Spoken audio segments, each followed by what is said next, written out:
now to the presentation. So I titled this, as it has been said, Methodological Reflections and Early Findings. So I think it's going to be rather the former that is methodological reflections. The reason is that I've only recently actually finished the data acquisition pipeline and run the first session.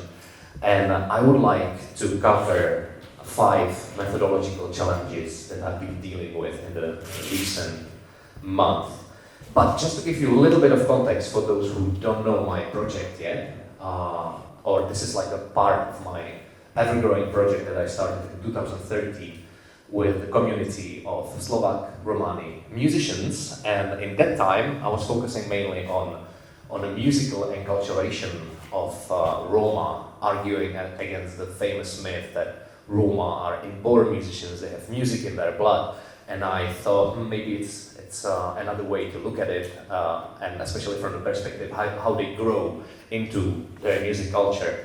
And then for my PhD project, I actually moved to another topic, which was the ultimate aim of this growing into music culture, that is the musical craft, because Romani musicians from my field, they actually often grow to music so that they perform musical craft and they earn their living from music making. So I actually look at this craft through this different perspective, especially theory of ethnicity, theory of economic anthropology, and impression management theories. That is how Romanes is enacted in music. So where does my current project sit? It's exactly in the middle of all circles that have been just introduced. So Romani Chords, I kept on hearing from my research participants that we have better chords than you guys, than non-Roma, than Gaje. So I thought one day maybe it's a good idea to actually have a look at this phenomenon. And I brought to my field this accordion, which is a MIDI accordion, electronic accordion, that gives you MIDI output. And I looked specifically to sonic data. Then I literally looked at the fingers of my musicians, of my research participants, and of course I asked various questions to them. And this triangle, that is, all these visual data, sonic data, and ethnographic data, they started to speak in a very interesting way to me. So I actually decided to write a whole postdoc project just dedicated to this phenomenon. And now I'd like to talk about these 5 challenges. So the challenge number 1 was constructing a data mining guitar. Because in the proposal I promised, I covered the accordion and it worked fine, but I also want to try something new. So I choose the instrument that has a special role in both Romani music business, but also when they like to play for themselves. So guitar is here. So this is an event I'll be often referring to. In February 2025, I did a hackathon on Romani Chords, where I summoned scholars from various disciplines. And for this hackathon, I actually acquired a guitar that I thought was, good for what I needed. That is, it outputted MIDI, and it was kind of affordable for an academic project. Let's have a look how it performed.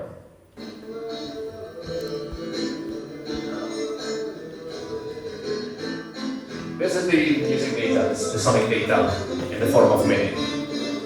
So it actually performed quite well. One peculiar thing that I really like about this guitar, it actually gave you like 6 MIDI channels per each string, and also it sends so-called MPE, which is like extended package of MIDI, that gives you information about pitch bend for each of the strings. So if the musician slides a little bit of the pitch, then you can immediately see it. So I like the visualizer, I like how easy it was, and yet I decided not to use this guitar at the end. And you may guess why. Anyone would guess why I actually didn't end up to use this guitar? Anyone? That's very different from the kind of guitar you play. Yeah, you are getting there. This is the clue. It's just the shape of the guitar. It's Stratocaster. And musicians said, yeah, we don't mind actually playing this guitar. It's actually fine to play this guitar. But as a guitarist, being a guitarist myself, I know that the shape of the instrument actually really affects the way you play the instrument, and I just didn't want to have. So despite this was a very convenient guitar, I didn't want this to be like the first methodological flow that I'm actually determining my research participants to play distinct way. So, I ended up with this guitar, and it has a wireless MIDI pickup, and it has also these funny marks, and we will cover these funny marks just in a bit when covering the following challenge, which is the data acquisition workflow. So again, from my pilot research that I did around 2019, I knew that it's kind of tricky thing because there are a lot of devices in the field, you have a lot of cables running all around, and my ethnographic field also tends to be quite vivid. So I really wanted to build data acquisition workflow that would be very lightweight and very flexible. So I came up with this thing, actually sometimes called it a monster. So this black monster is actually my tool for acquiring the data. This is how it looks from the perspective of the musician. This is how it looks from the perspective of the researcher. And when you actually connect all these data streams, you get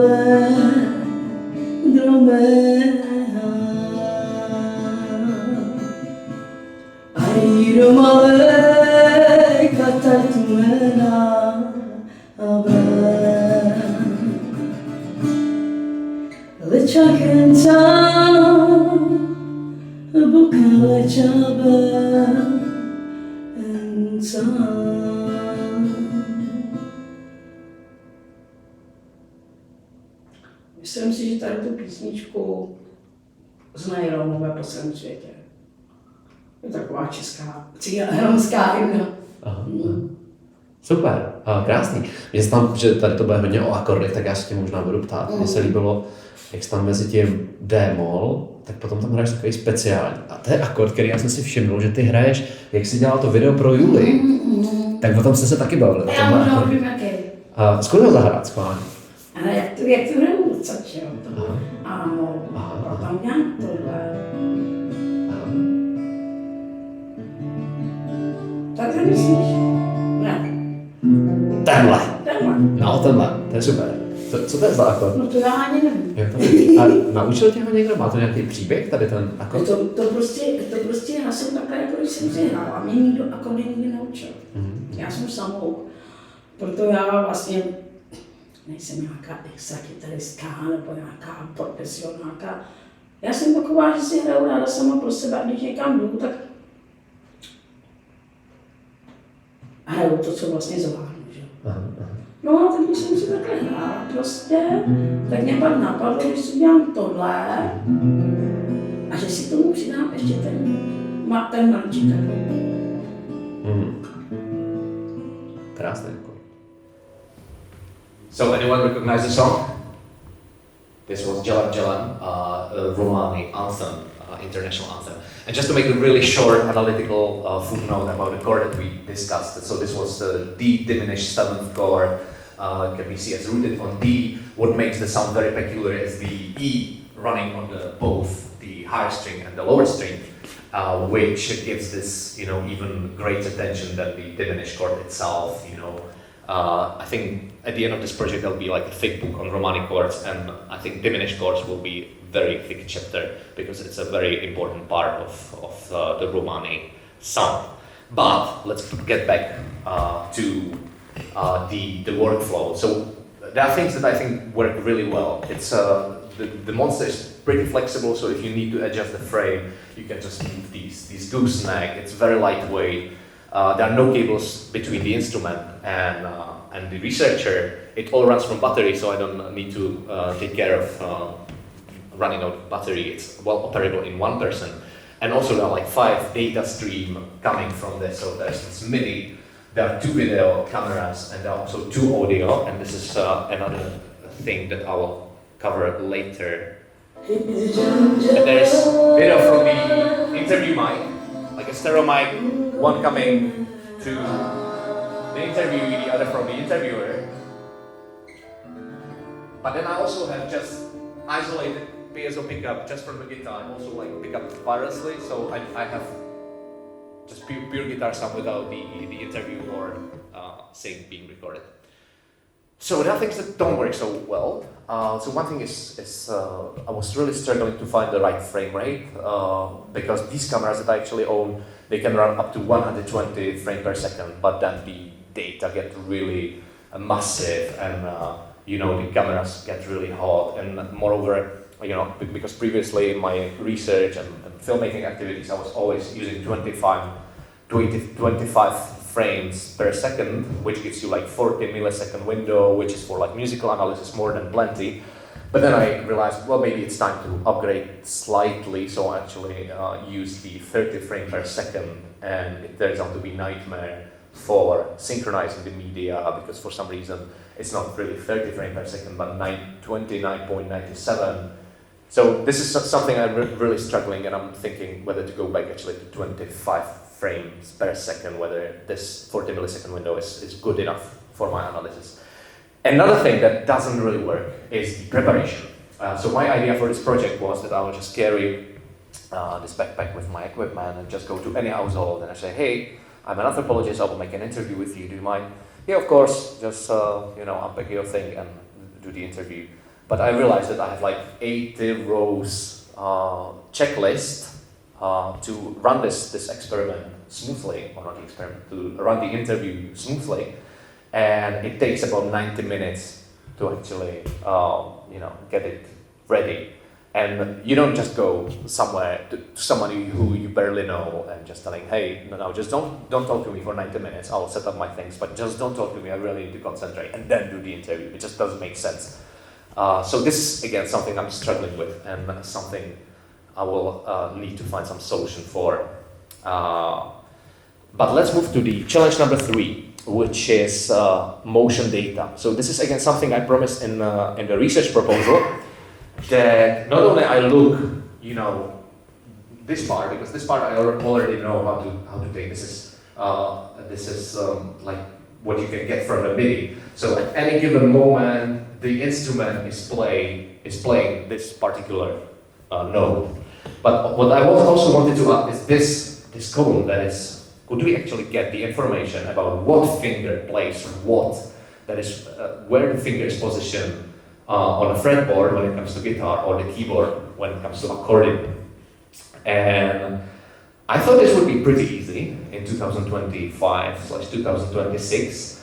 So for the hackathon on the Romani Chords, I actually bought this little device called Motion Lead Controller, and see how it performs. So I hope you can see it. It actually doesn't see a thing. It's constantly wrong. So this was a great surprise. But then I learned to know that there's a phenomenon called occlusion. That is, if something is standing in a way of the camera, to hand, then the hand is not properly recognized, and it creates these glitches. But I didn't give up, and later on I used this framework, which is called Media Pipe, developed by Google, and you can get this pipe of occlusion. This is like a typical occlusion, because there's a fretboard standing in a way to camera. But look at how accurate this actually is. So it's not that bad, right? This finger could be a little bit elsewhere, but apart from that, it's performing quite well despite of the occlusion. Now it comes, to cover what the funny marks are for. So these funny marks are called April tags. And the idea was, well, if I just give these April tags around the fretboard, then I probably can track the fretboard itself, right? And it worked. So then I thought, well, maybe if the script define where the nut is and where the 12th fret is, then I may be able to actually get the information about all the frets, because this has the 12th, the logic and geometry, right? So I tried that, and yeah, it's worked. So sometimes it's good, sometimes it's not. So then I had another idea. Maybe what I could do is actually to use this 12 TET geometry to, approximate where the fret may be, and then use optical recognition because the frets are very contrasting. It's like black and white. So then, based on the optical recognition, just assess where the frets may be. So I tried that, and this is the closest I can get. There's a lot of fine tuning need to be done. Anyway, these green lines are actually those assessing the frets. So based on this experimenting, I thought, yes, so getting data of my dream is quite possible. And here there is a scheme describing application of my dream for getting the data out of this experiment. So basically, you have various data streams, but none of which actually works quite properly. None of which you can 100% relate that this is accurate. You saw the fingers estimation. It provides glitches and errors. It's the same for the MIDI, especially for guitar. You get misfires a lot. You get notes that are not audible on MIDI. The same thing goes with the last tree, with the Electro-piezo pickup. There are various ways to actually get harmony out of it. You can use automatic chord recognition, so-called ACR. You can get polyphonic detection, but none of this is actually accurate. But why don't we use the strength of all the data streams that are imperfect to get one perfect and self-correcting data stream? So you would synchronize the media, and then you would run the script, and if there is a mismatch, for example, there's a note E6 being played while the hand is on the opposite direction, the data will say, hey, is this accurate? And then we would compare with the first stream and the third stream, and then, yeah, it's probably wrong, so let's correct the MIDI data. And so on and so forth, and at the end you would have super clean data.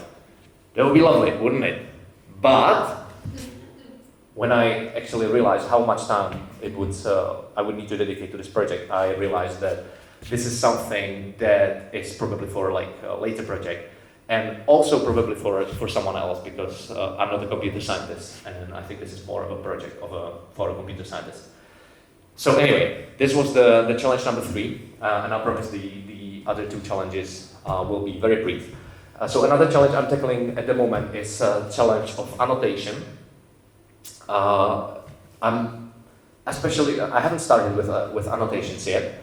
The reason is that I really want to do this research properly because the annotating software that I used for previous project got discontinued. So a lot of work has been lost forever. So I'm now trying to pick up one that not only will suit to my purposes, but also will, be sustainable in a way. And I really like this Elan, and I'm just thinking, because I know that some of you have actually used it, so I'm thinking to ask you what's the experience of using Elan for annotating multimedia, especially video. And another challenge, and this is going to be a final challenge, is how to actually mediate this knowledge that you get from this research back to the audience. And just to give you how this idea actually changed in time. So this is a screenshot from my dissertation when I first mentioned this phenomenon of Romani Chords. This is how I referred about the same in the video abstract for the project. And you see that in both cases I actually referred to staff notation. Just couldn't help but to use this help of staff notation. But then I realized that it's actually kind of betraying my research participants because they never think in staff notation. They only care about what you see on the fretboard, what you hear, and obviously what they say about it.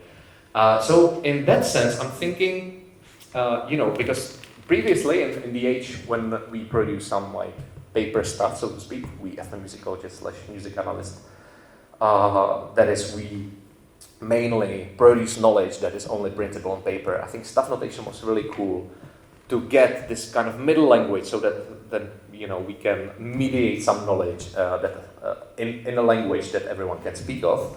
But I think nowadays there's this ever-growing community of musicians who actually don't use staff notation. When you look at YouTube, how to learn guitar, you very rarely find staff notation. You see these similar visual ways of learning the musical instrument. The same applies for piano and many other music instruments. So my feeling is that this project may be kind of challenging, and it may be like the first ever written book that will be focused on musical harmony / functional harmony, and not using any note, and instead like making or going this approach where you can hear the chord, hear what you play, use this like multimedia options that we nowadays have in this era. Yeah, and that's it. So if you're interested in learning more, there are like more videos that you can watch about this project. And there's also this website, Romani Chords, where actually you can find all the videos. And then there is actually bonus content. This is like a short time lapse of me, so that you can see that this monster can be detached very quickly in the time of 7 minutes, and in 7 minutes you're done and dusted, and you go from the ethnographic field to another interview. Okay, that's it. Thank you for your attention.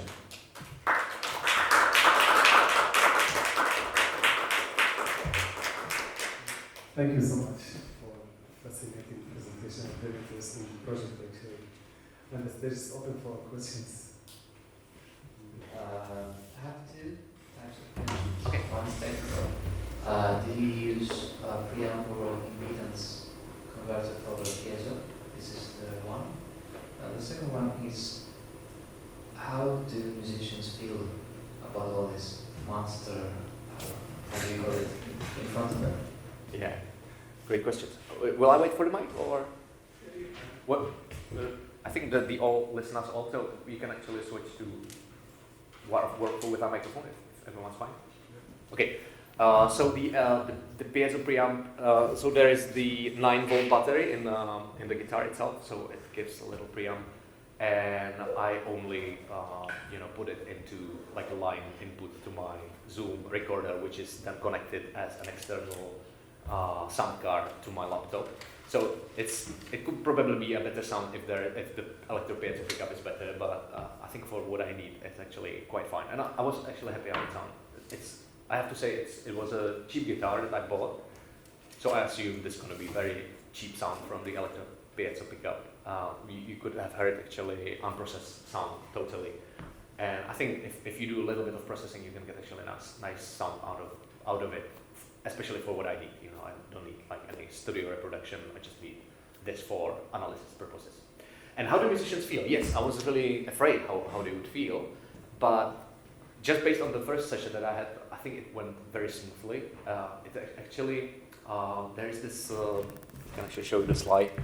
There's this little window, hang on, no, I'm not in the, anyway, so there's this like little window in between the cameras to which I look through. So I'm actually very close to the participants. There's this little monster in between us, and I was afraid, this may create some tension.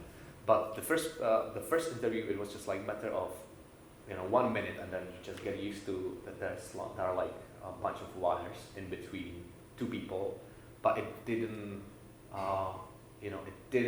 bother the musician so much as I was afraid it would. But obviously, I need to run a couple of sessions to see whether this was just a happy accident or whether this is a trend. Thanks. Very nice presentation. Really nice to see. I have a question. Maybe I don't know if you have already, the answer. And maybe I have myself. But why do you think the diminished chord is so important in this culture? And regarding the motion detection, do you have any hints on what is it that you're going to get from this movement in terms of analysis? From the From the motion. The motion. Yeah. So as for the first question, I just saw it so many times that I know that there's a particular way, and it's like a particular way of liking these chords. One reason is probably because Romani musicians tend to put more chords per phrase than we would say like Gaja musicians, or they would say that you Gaja playing tonic, tonic, tonic, subdominant, subdominant, dominant, dominant, and it's so boring. But we do this, And when you think about it from like musical perspective, there are not so many ways to actually bridge smoothly, say, tonic with dominant or tonic with subdominant. And diminished chords are sort of chords that tend to work in most of the cases, although when you overdo it, it just starts sounding Romani. And Start sounding? Romani. Listen. Like you can really feel that this is actually Roma sound.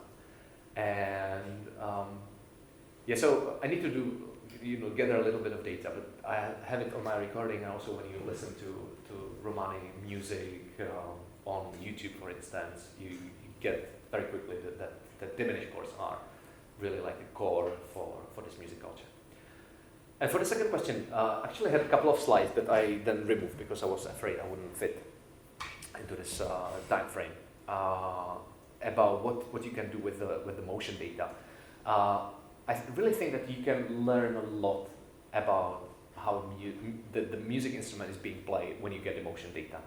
Now, the so-called MIR word, which is the music information retrieval, computational musicology, digital musicology, and alike, it's heavily piano dominated. So there are existing data sets that exactly deal with this. The people getting the MIDI note, getting the optical recognition of fingers, and you have like a large data set that you can use for various purposes, mainly for research, getting to know what finger should play what note in what circumstances and so on. But none of this actually exists, to my knowledge, for the guitar. None of this exists for accordion, and especially none of this exists outside the laboratories. So I thought the best way to actually getting to know how this instrument is being played and actually quantify, the best way is actually to get this data. And I've been thinking about again how to visualize this knowledge. So there's an amazing concept that is called fretboard heat maps. You have a fretboard and you have like a heat map of what note is being played, and there are like fascinating examples on the internet. There's like Stairway to Heaven intro and Stairway to Heaven solo, and you immediately think, yeah, I know this song, and I can relate to this heat map. So I think, imagine that you would then be able to produce like heat maps based on, say, age cohort, based on geographical cohort, based on whatever, gender, for instance. You'd be able to like visualize how everyone like relate to the instrument just based on these heat maps, for instance. Not that I would have like any specific reason for getting on data, just I think it's the most complete documentation of someone playing a musical instrument. So you're more interested in the analytical part, in the documentation than Yes. perhaps potentially. Yes. But you may have some ideas, and I would like to talk to you about the ideas Yeah, so we can then produce something talking, together. Yeah.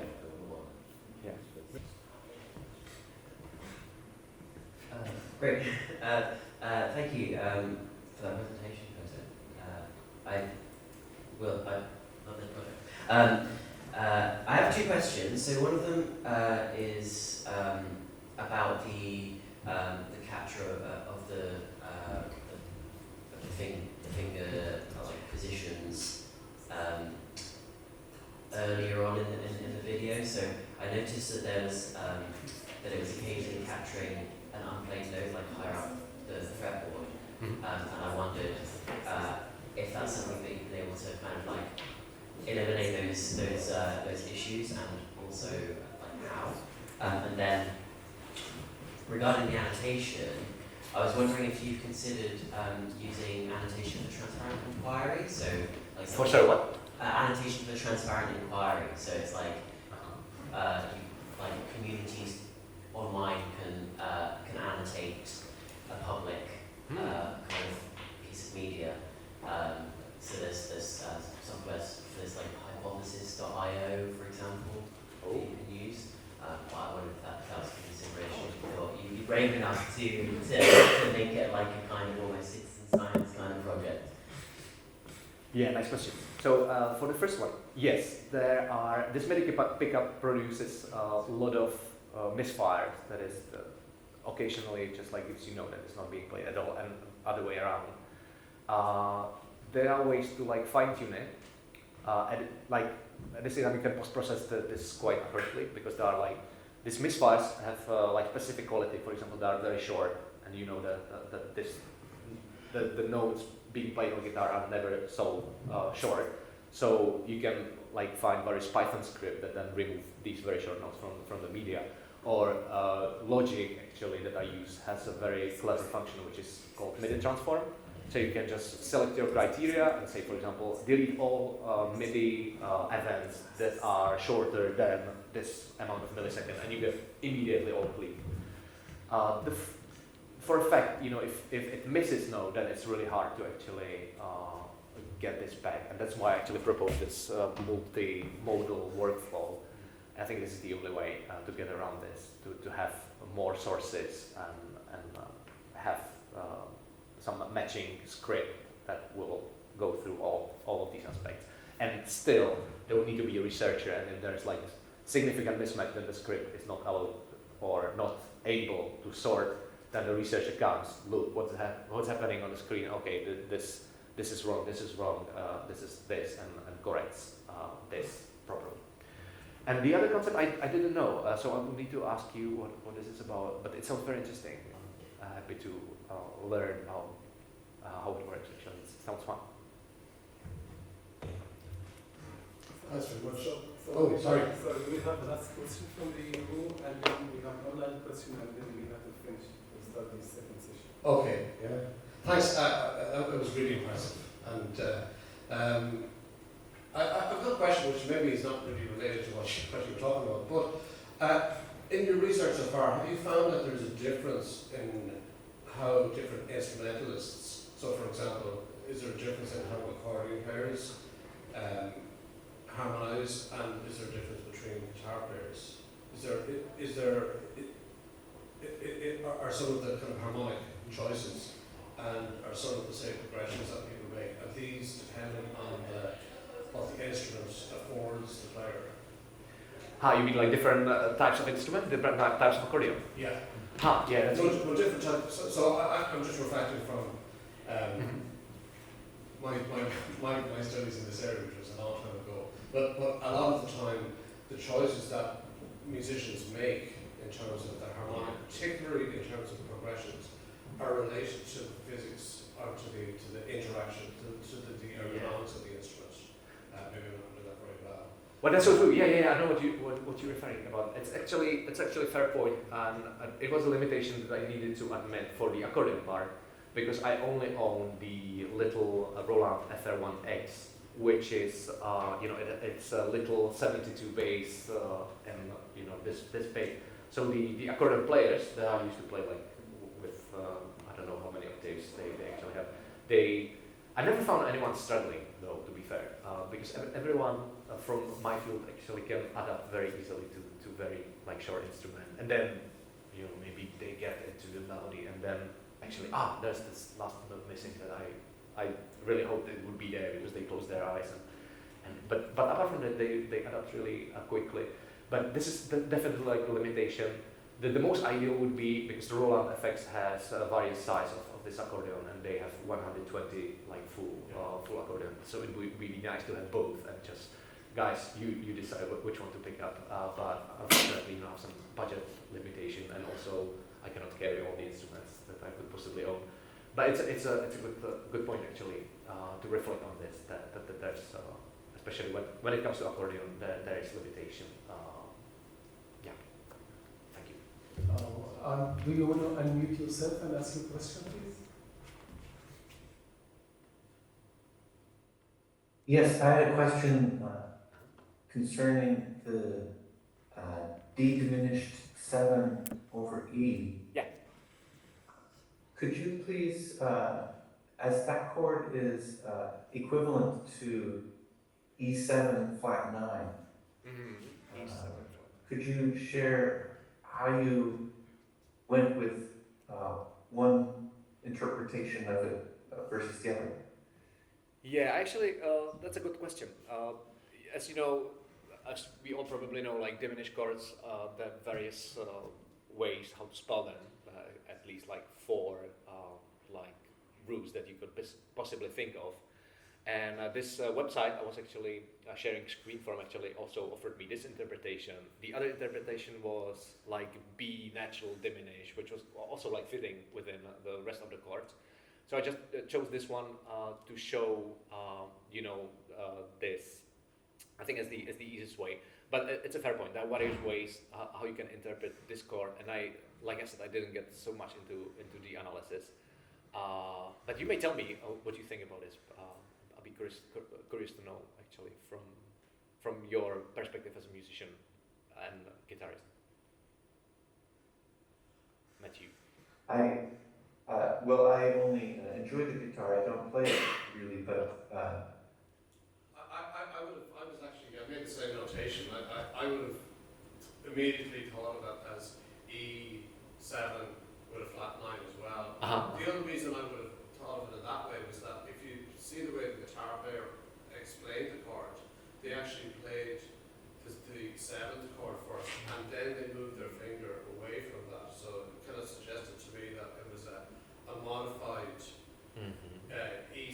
Again, now you're thinking of the shape of the guitar, and it was a modified version of that chord, rather than them thinking, okay, and I know we're labeling these chords, and this is the model here, because the musician may say, and I'm again reflecting on the music I operating with, the musician will just say, oh, that's a modal chord, or this is a modal chord. They don't care whether it's a E, whether we label it one way or the other. But it looked like to me, if I was to think of it in that way, I would be working off the basis that it was modified from the D major seventh chord. But that's great idea. perhaps I'm wrong.